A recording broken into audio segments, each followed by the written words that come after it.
नमस्कार दोस्तों, सभी का स्वागत है हमारे YouTube channel Swami Vivekananda study circle Prayagraj में। हमने बहुत सारे पार्ट कर चुके हैं UPSSC PET का। आपने देखा होगा, नहीं देखा तो ज़रूर देखिए जाकर। जैसे जीएस का हमने कर लिया है सेकेंड मीटिंग और फर्स्ट मीटिंग दोनों का। मैंने इंग्लिश और जो करेंट अफेयर्स का है सेकेंड मीटिंग का उसको मैंने करा दिया आप लोगों को, आप लोगों ने मिलाया होगा। अब हम लोग हिंदी और रीजनिंग को देखते हैं। यहाँ पर हिंदी और रीजनिंग के जो क्वेश्चन हैं देखें। एक प्रश्न दिया गया है, निम्न में से तीक्ष्ण का विलोम क्या हो। मैं आपको आंसर बताता रहूँगा, बाकी व्याख्याएं जो हैं वो बाद में हम लोग आराम से करेंगे। तीक्ष्ण का विलोम क्या है? तो तीक्ष्ण का जो विलोम है वो है ऑप्शन नंबर डी, कुंठित। कौन सा? ऑप्शन नंबर डी अगर आपने किया है तो सही किया है। गजवदन का पर्यायवाची, गजवदन किसको कहते हैं? तो गणपति, गणेश जी को गजवदन कहते हैं। ऑप्शन नंबर दूसरा यहाँ पर बिल्कुल सही हो जाएगा। कांटों से भरा जिसका जीवन है, एक तरह से कह सकते हैं। तो कांटों से भरा हुआ, इसके लिए एक शब्द आपको ढूंढना है, तो क्या हो जाएगा? वो कंटका कीड़। ऑप्शन नंबर डी सही हो जाएगा। कंटका कीड़ जिसने किया होगा वो बिल्कुल सही किए हुए हैं। कांटों से भरा हुआ। देखते हैं, दूध का दूध और पानी का पानी करना। आपको पता है बिल्कुल जो है उचित निर्णय करना। दूध का दूध और पानी का पानी हो जाएगा। आप हमेशा बोलते भी होंगे। तो इसका सही ऑप्शन क्या हो जाएगा? वो हो जाएगा ऑप्शन नंबर डी, उचित निर्णय करना। दूध का दूध और पानी का पानी कर देना। शुद्ध वर्तनी का चयन करना। इसमें से शुद्ध कौन सा है? तो इसमें से शुद्ध है बहिष्कार। ऑप्शन नंबर सी वाला जो है वो वाला जो बहिष्कार लिखा गया है वो बिल्कुल शुद्ध है। रीजनिंग के हम लोग देखें, अगर रीजनिंग के प्रश्न आप देख सकते हैं क्या दिया गया है। कुत्ता अगर रेबीज से संबंधित है तो मच्छर आपको बताना है। तो ये हो जाएगा क्या? ये हो जाएगा मलेरिया। यानी कुत्ते से जो है रेबीज रोग फैलता है, तो मच्छर से कौन सा रोग फैलेगा? वो हो जाएगा मलेरिया। तो मलेरिया अगर आपने किया है तो बिल्कुल सही किया हुआ है। उस शब्द का चयन करिए जो समूह के बाकी शब्दों से मेल नहीं खाता, यानी सबसे अलग है। तो मुनि, पादरी और नन, ये सब एक धर्म के क्या हैं?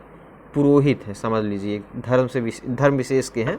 लेकिन सूरवीर जो है ये क्षत्रिय होता है। सूरवीर जो होता है वो लड़ाई करने में होता है, मतलब युद्ध करने में, तो सूरवीर होता है वो। तो ये हो जाएगा ऑप्शन नंबर बी जो है वो बिल्कुल अलग है इन तीनों के अपेक्षा। इन तीनों से जो है वो अलग है सूरवीर। अब देखते हैं हम लोग, आपको दिया गया है एक कूट दिया गया है, आप देख सकते हैं एक कूट दिया गया है और इसका जो लिखा गया है वो ये वाला लिखा गया है। तो कह रहा है इसका क्या हो सकता है, आप बता सकते हैं? तो मैं आपको बता देता हूँ ऑप्शन कौन सा सही हो जाएगा। तो इसका सही ऑप्शन कौन सा हो जाएगा दोस्तों? ये हो जाएगा ऑप्शन नंबर बी। कौन सा? ऑप्शन नंबर बी बिल्कुल सही हो जाएगा। आप देख सकते हैं, अगर हम देखें तो ये वाला ऑप्शन बिल्कुल सही हो जाएगा। आगे देखते हैं, एक आदमी ने एक महिला से कहा, तुम्हारी माँ के पति की बहन मेरी बुआ है। वह महिला उस आदमी से किस प्रकार संबंधित है? तो किस प्रकार संबंधित हो जाएगी? वो हो जाएगी बहन।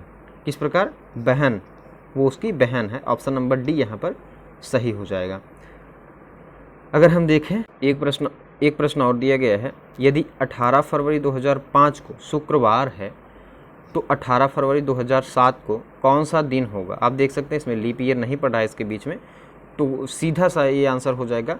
आप रविवार अगर आप किए हैं तो बिल्कुल सही हो जाएगा। ऑप्शन नंबर ए यहाँ पर बिल्कुल सही है, रविवार पड़ेगा।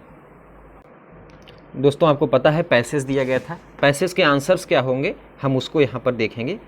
तो पैसेज का एक पहला प्रश्न दिया गया है, उपयुक्त गद्यांश में प्रयुक्त स्पृहणीय शब्द का अर्थ क्या है? तो ये इसका अर्थ क्या हो जाएगा? प्राप्त करने योग्य। ऑप्शन नंबर ए यहाँ पर सही हो जाएगा, प्राप्त करने योग्य। अगला अगर हम लोग देखें, उपयुक्त गद्यांश में लेखक ने मुख्य रूप से क्या बताया है? तो लेखक ने मुख्य रूप से क्या बताया है? आज़ादी में क्रांतिकारियों की विशेष भूमिका, ऐसा नहीं है। आज़ादी के संघर्ष में कृषकों का योगदान, बिल्कुल नहीं। गुलाम देश की दशा कैसी होती है, ये भी नहीं बताया। उन्होंने महात्मा गांधी जी के नेतृत्व में जो आंदोलन था उसके बारे में बताने की कोशिश की है। तो ऑप्शन नंबर डी अगर आपने किया है तो बिल्कुल सही किया हुआ है। आते हैं, देखते हैं उपयुक्त गद्यांश के लेखक का उद्देश्य क्या है। अब बताइए, आपने गद्यांश पढ़ा होगा, उसका उद्देश्य क्या हो सकता है? धार्मिक आस्थाओं और सद्व्यवहार को बढ़ावा देना, भारतीय स्वतंत्रता संग्राम की विशेषता, अंग्रेजी राज्य के दोष गिनाना, या जनतांत्रिकता से हानि। जनतांत्रिकता से हानि तो ऐसा हो ही नहीं सकता, दूसरा भी गलत है, तीसरा भी गलत है। यहाँ पे जो सही ऑप्शन हो जाएगा दोस्तों वो हो जाएगा ऑप्शन नंबर बी, भारतीय स्वतंत्रता की विशेषता को बताना जो है वो लेखक का क्या है, मुख्य उद्देश्य है। धर्मनिरपेक्षता से क्या तात्पर्य है? सभी धर्मों का आदर, सभी धर्म में हस्तक्षेप न करना, धर्म की अवज्ञा और किसी भी धर्म को न मानना। तो सीधा सा जो धर्मनिरपेक्षता का अर्थ होता है वो होता है किसी के धर्म में हस्तक्षेप न करना, किसी धर्म में हस्तक्षेप न करना, यानी ऑप्शन नंबर बी यहाँ पर अगर आपने किया है तो बिल्कुल सही हो जाएगा। आइए देखते हैं अगला, कैसे माना जाए कि हमारा स्वतंत्रता संग्राम जनतांत्रिक था? ये कैसे आप मान सकते हैं? महात्मा गांधी के सद्व्यवहार और सदाचरण की का प्रतीक था, या फिर इनमें हिंदू मुस्लिम सम्मिलित हुए थे, या स्वतंत्रता प्रेमियों का आंदोलन था? नहीं, इसमें जो सही सटीक आंसर है वो है इसमें सभी जातियों, वर्गों और धर्मों के लोगों ने भाग लिया था, यानी ऑप्शन नंबर डी यहाँ पर बिल्कुल सही हो जाएगा। अगर आपने ऑप्शन नंबर डी जो है किया हुआ है बिल्कुल सही है। अगला जो पैसेज है उसके बारे में देखेंगे। मानव को सृष्टि का लघु रूप माना जाता है क्योंकि, देखिए इसमें दो ऑप्शन सही हो सकते हैं, या तो ऑप्शन नंबर डी लघु मानव ही विधाता की सच्ची दृष्टि है, या फिर मानव सृष्टि का सिरमौर है। तो इसमें दोनों में से देखिए कौन सा सही हो सकता है। वैज्ञानिक दृष्टि का अपेक्षाकृत अभाव होता है, वैज्ञानिक जो दृष्टि है वो किसके अपेक्षाकृत कम होता है? तो ये इसमें जो सही ऑप्शन हो जाएगा वो हो जाएगा किसके, साहित्य शास्त्रियों में। कौन सा? ऑप्शन नंबर बी यहाँ पर सही हो जाएगा, साहित्य शास्त्रियों में। मानव शरीर को यंत्रवत कहा गया है क्योंकि, इसमें 4 ऑप्शन दिए गए हैं, आप लोग इसका कमेंट करके बताना जरूर।